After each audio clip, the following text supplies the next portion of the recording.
Quel est le placement le plus attractif pour 8 investisseurs sur 10? Bonjour à toutes, bonjour à tous, je vous souhaite la bienvenue. Ici c'est Sophie Vergès, bienvenue sur mon nouveau podcast. D'après vous, quel est le placement le plus attractif pour 8 investisseurs sur 10? Eh bien, je vous donne la réponse, c'est bien sûr l'immobilier.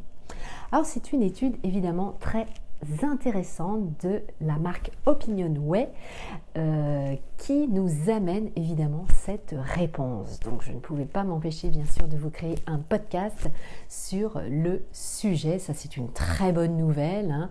Covid ou pas Covid, eh bien évidemment vous en tant qu'acquéreur, vous en tant qu'investisseur, eh bien vous continuez à miser sur l'immobilier. Alors je vous laisse bien sûr m'envoyer un message pour me dire ce que vous en pensez.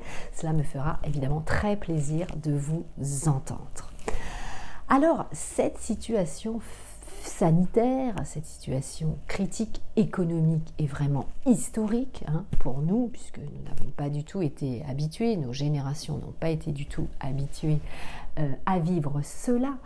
Eh bien en fait ça renforce l'attrait pour l'immobilier plus que jamais, puisque vous savez que l'immobilier, on dit que c'est une valeur refuge.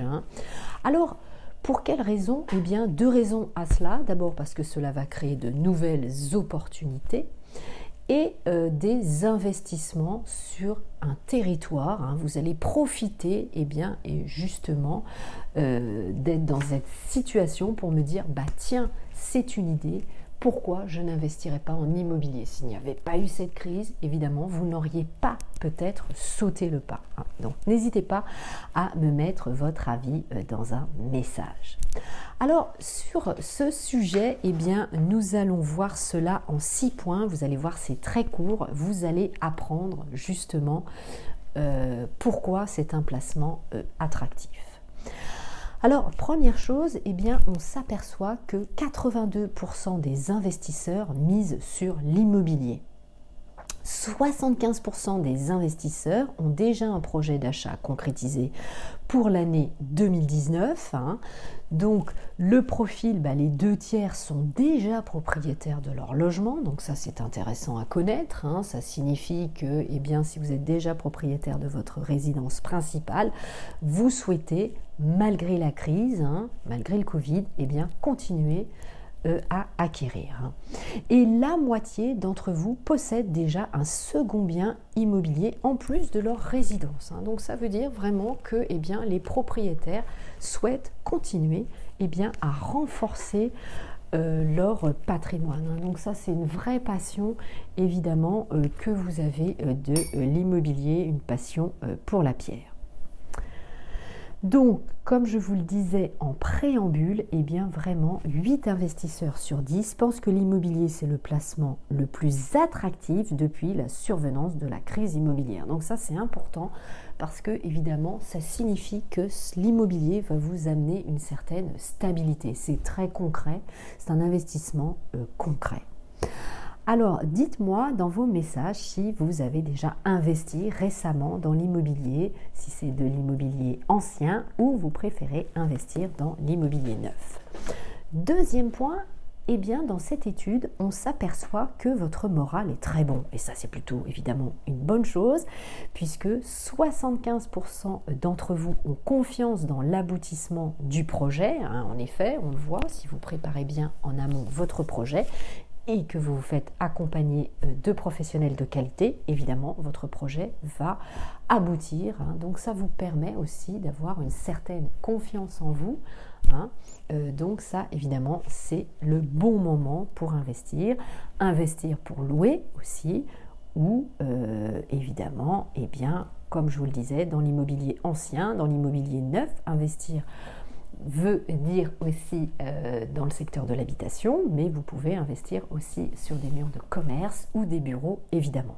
On parle d'investissement en règle générale.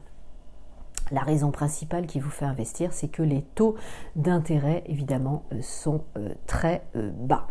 Alors, vous êtes également 9 investisseurs sur 10 à prévoir de souscrire un prêt immobilier pour financer votre acquisition, votre projet. Donc, bien sûr, prenez les choses bien en amont.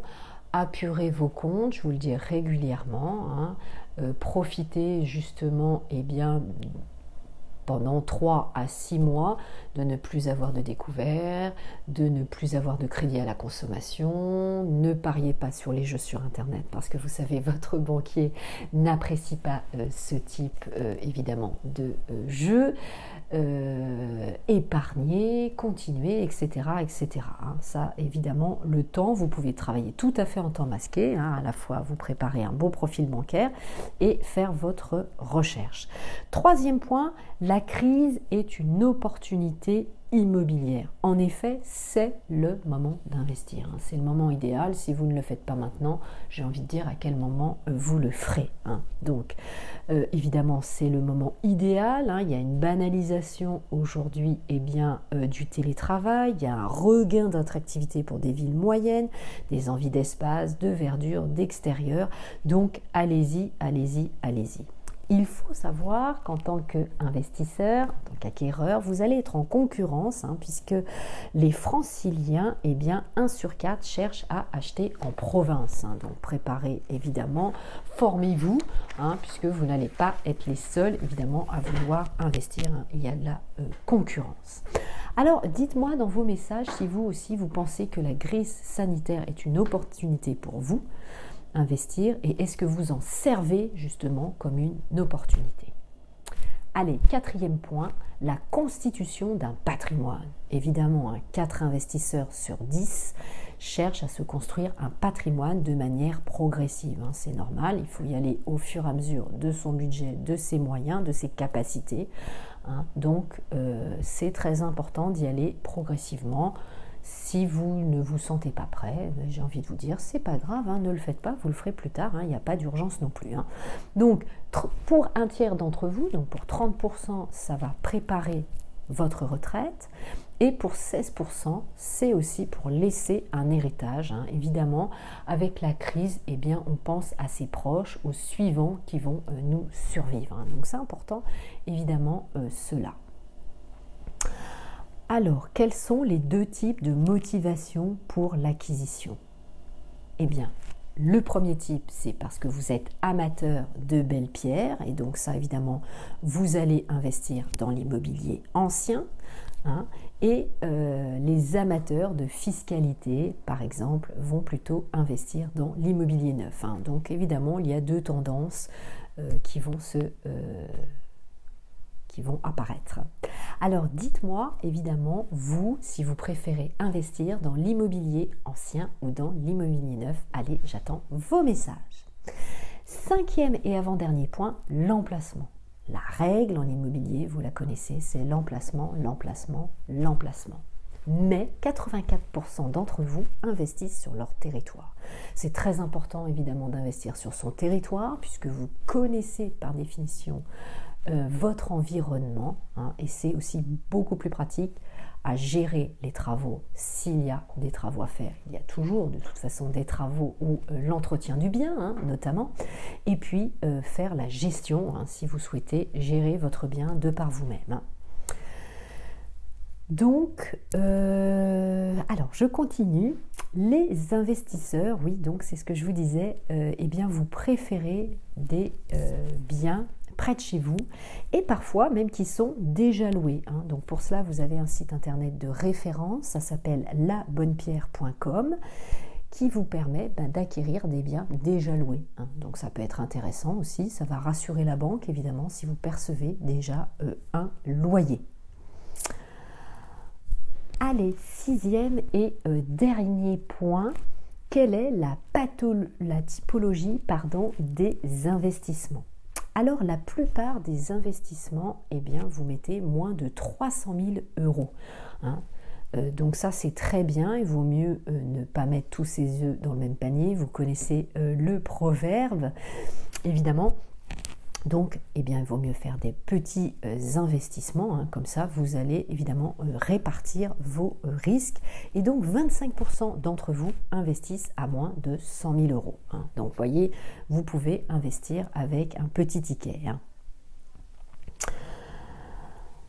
Et Et une nouvelle tendance qui est apparue avec la crise du coronavirus, c'est que plus d'un tiers, donc 36% d'entre vous, préfèrent avoir évidemment un bien immobilier avec un extérieur. On l'a vu, aujourd'hui évidemment, nous sommes amenés à télétravailler de plus en plus, de télétravailler à plusieurs aussi, dans le même logement, donc il faut évidemment que nous puissions nous répartir sans nous gêner. Donc évidemment, si vous avez un extérieur, quand vous voulez faire une pause, c'est sympa d'aller boire le café sur la terrasse. Allez, j'attends votre message. J'ai une question à vous poser. Quel est le prix que vous souhaitez mettre pour investir en immobilier? Allez, c'est ma dernière question pour vous. C'était tout pour ce podcast sur la thématique quel est le placement le plus attractif pour 8 investisseurs sur 10. Je vous laisse évidemment réécouter ce podcast. Je vous remercie de me suivre sur mes différents réseaux sociaux, mon groupe Facebook Investir en immobilier, mes comptes Instagram, ma chaîne YouTube et bien sûr je suis aussi présente sur TikTok. Allez, à très bientôt. Je vous souhaite une très belle journée. Au plaisir d'échanger avec vous. Au revoir.